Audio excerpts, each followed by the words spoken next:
ఎక్కడా కూడా సిబిఐ కానీ ఎక్కడ క్లీన్ చిట్ ఇవ్వలేదు. క్లీన్ చిట్ ఎక్కడ ఇవ్వలేదు. వాళ్ళు వెరీ క్లియర్ కట్గా చెప్పింది ఈ నెయ్యిలో పూర్తిగా ఇది ప్లాంట్ బేస్డ్, అంటే ఇది దీంట్లో నెయ్యి మన పాల నుంచి పాల కొవ్వు నుంచి రావాల్సింది, దీంట్లో ఇది లేదు. చాలా చాలా స్పష్టంగా అది చెప్పారు.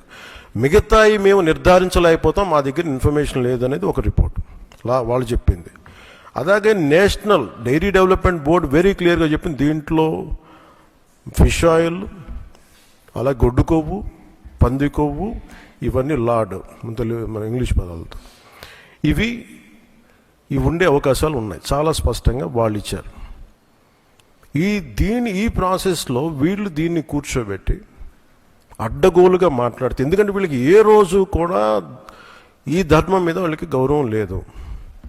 పైగా ఈ దొరికిన వాళ్ళ ఛార్జ్ షీట్లు మీకు చూస్తే, మనకి తెలిసిన పేర్లన్నీ చూస్తే ఇందులో ఎక్కడ మతానికి సంబంధం లేదు. ఇది భోలేనాథ్ బాబా కానీ మిగతా ఏ డైరీ మీరు చూసినా కానీ వీళ్ళు ప్రిడామినెంట్లీ దర్ ఆల్ హిందూస్.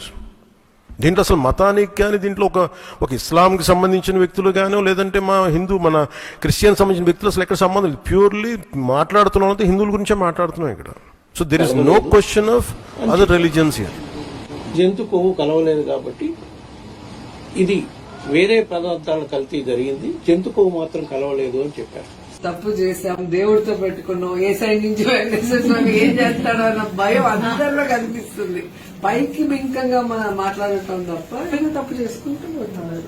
జనాల్లో బాగా నేషనల్ బాగా కవర్ చేసేసింది, నేషనల్ న్యూస్ అయిపోయింది, పార్లమెంట్ లో రాసే మాట్లాడుతున్నారు. జనాల్లో బాగా అర్థమైంది.